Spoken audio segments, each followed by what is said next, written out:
Afternoon, this is Judson Van Dyne again from Javelin Motors. Today we've got a 2012 Cruze out for a drive. So let's see what sort of performance we get out of the Cruze. Now, this Cruze has the upper engine choice of the 1.6 liter turbo 4. Has the same horsepower as the base engine, but the big difference there is it's got 20 foot-pounds more of torque. And from what I felt so far, you really feel that extra 20 pounds. You get a surprising kick, and from what I can tell, the turbo itself kicks in somewhere in the vicinity of right around 2,000 RPM. So there isn't a big amount of turbo like you do get that sort of sudden whoosh that you typically do with a turboed engine. But all in all, it's pretty impressive. As far as the interior goes, it's pretty similar to most other newer Chevrolets on the market. It is, fairly well constructed. It's kind of got an interesting. It actually has fabric on the dash, which when you first see it, it's a little weird, but it's a nice touch. Your plastics, as of GM cars as of late, have gotten much better. It's not that hard, thin plastic that you could tell would be rattling within 6 months of ownership.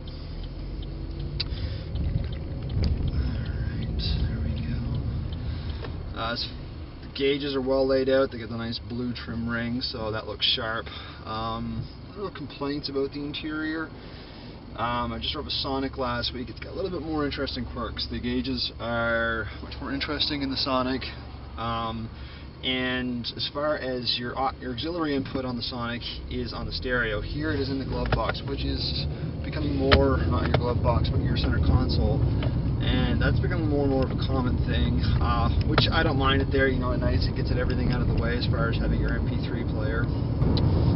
Auxiliary input on this car is here beside your cup holder. So when you're working with the glove box, or with your auxiliary input inside of here, you're going to have wires running in between, sort of over a key area where you might grab something there. So maybe something that should have been thought out a little bit better. Also, the gauges are not your gauges, but your center display here. It's nice, it's easy to read, but the font, it's very big, chunky font. I kind of wonder who they were targeting as far as the demographic when choosing the fonts on this. But it does provide a good amount of information. It is easy to read, at least. Now, the one thing that struck me funny about driving this car is with the Manumatic. On the Sonic I drove earlier, the Manumatic, the choice was on the side of the shifter lever itself. Shifted nice.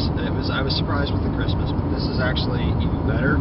Instead of the rocker switch on the shift lever, it actually has the up-down motion that you get with a lot of other Manumatics. It works very well. It's actually, I find it to be a fair bit quicker. You'd almost think this was a dual clutch setup. I'm quite impressed with it. So I would be hard pressed to actually recommend. Usually I would recommend a manual because just as far as driving enjoyment goes. But this provides a pretty enjoyable experience for a Manumatic. I have no problem recommending this with a manual for this car at least. But keep in mind this car is, I would say the Sonic is more aimed at someone looking for a more sporty drive. This is targeted, I'd say, with somebody who's looking for a more traditional sedan. As far as space goes inside, I'm comfortable, but I don't have any more space than I did in the Sonic. I might have another extra inch of headroom. I'm 6'4", so the fact that I've got a good amount of headroom in both is a good thing. But as far as just leg room, shoulder room, elbow room, I don't find this to be any bigger than the Sonic is. So.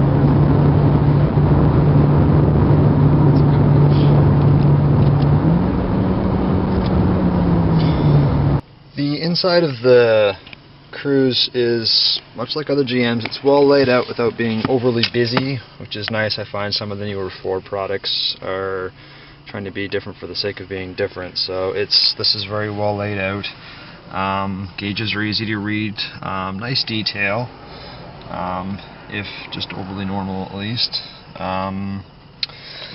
And the shifter feature does have the automatic manumatic shift, which is nice. And the other thing I was mentioning, which is interesting, is the fabric on the dash, which is a different touch, but I don't mind it actually. After driving it for a little bit, you get used to it. It's actually not bad.